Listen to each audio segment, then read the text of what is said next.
Hey y'all, what's going on? Professor Barth here.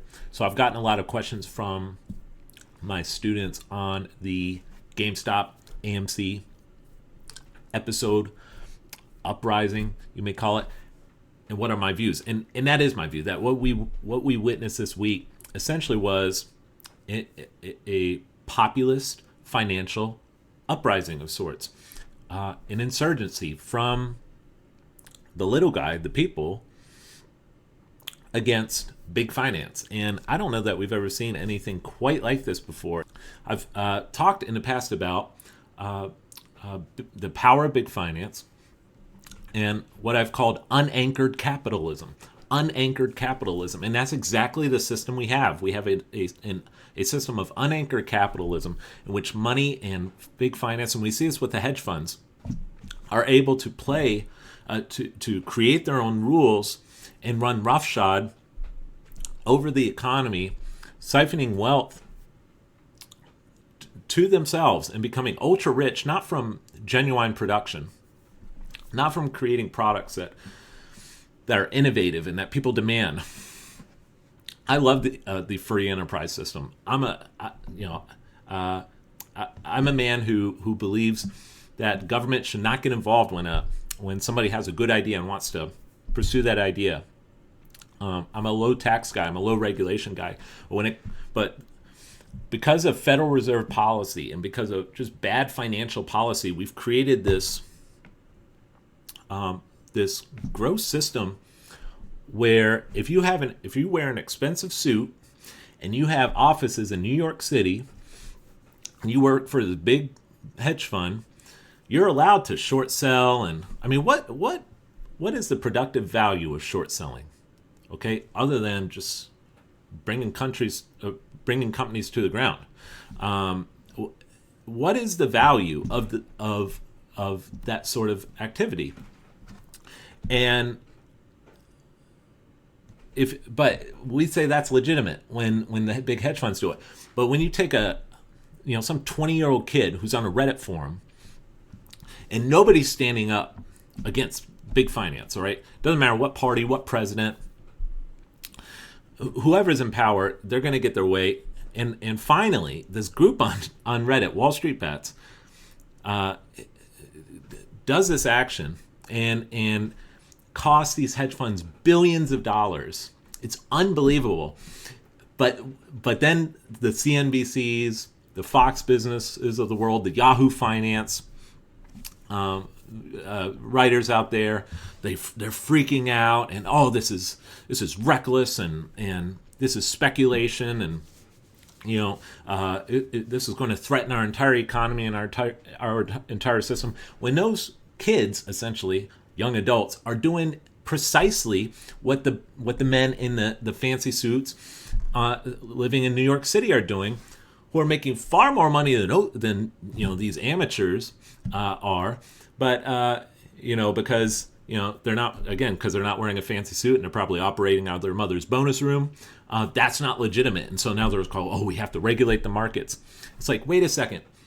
Since 2008 especially, and really before 2008, but it's become even more glaring since 2008. Since 2008, these hedge funds have been running just totally rampant, and there's been no effort whatsoever. And finally, the little guy gets a little slice of the pie, just a little morsel at the table, and the corporate media, and this is beyond left and right. This has nothing to do with left-right paradigm. This has nothing to do with Republican, Democrat. The corporate media has a collective fit. And I loved it, man. I don't know what the outcome will be, but I loved it. How do you not get pleasure out of this story? I would love, and what I really like about this is it's exposing how fraudulent so much of this system is, how it's not founded on anything real. It's made up, it's phony, it's fictitious. And unfortunately, some people then jump to a conclusion and say, we need socialism. No. What we need is to get rid of this fraudulent system of finance that we currently operate under. That's what we need to do, all right? We don't need to We don't need to abandon markets. We don't need to abandon private enterprise. All those things are really good, and that's what builds wealth.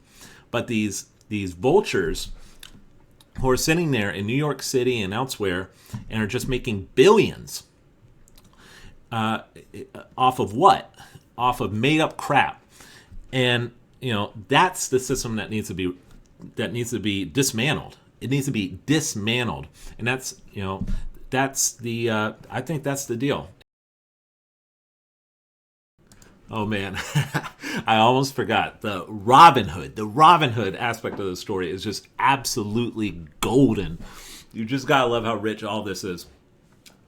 So this Robinhood app, talks a big game about being woke and standing up for, the little guy and the underprivileged, and we're going to change the way finances run, and we're going to stand up to the Wall Street establishment, and then when push comes to shove, they totally back down, and then you find out why they shut down the train for GameStop, and it's because the only reason why they are able to offer commission-free trading is because they sell your data to these major hedge funds. The Citadel, I believe it's Citadel. That's the big one, the relevant one here. And these hedge funds ordered them to shut it down. And the trading. And Robinhood is denying it. Bull. There is no way. You've got these hedge funds who are losing billions of dollars. Citadel bails out, like, what was it, $2 billion bailout to some of these hedge funds. And Citadel has this tight relationship with Robinhood. And you don't think that there were phone calls that were made, like, shut this trading down? Man, you know how illegal that is? Y'all realize how illegal that is to the collusion and the corruption involved there? It's just unbelievable. People don't go to jail over some of this. It's just, again, it's classic. And then the Secretary of the Treasury, Janet Yellen, former head of the Federal Reserve, which is more responsible than any other party for feeding this frenzy of unanchored big finance capitalism and all the problems associated with the stock market, with the speculation of short selling. And we find out that a couple months ago, she received some $800,000 in speaking fees to these companies, including Citadel. And I'm sure she'll do the right thing in this situation. Anyway, you gotta love it. That's all I have to say.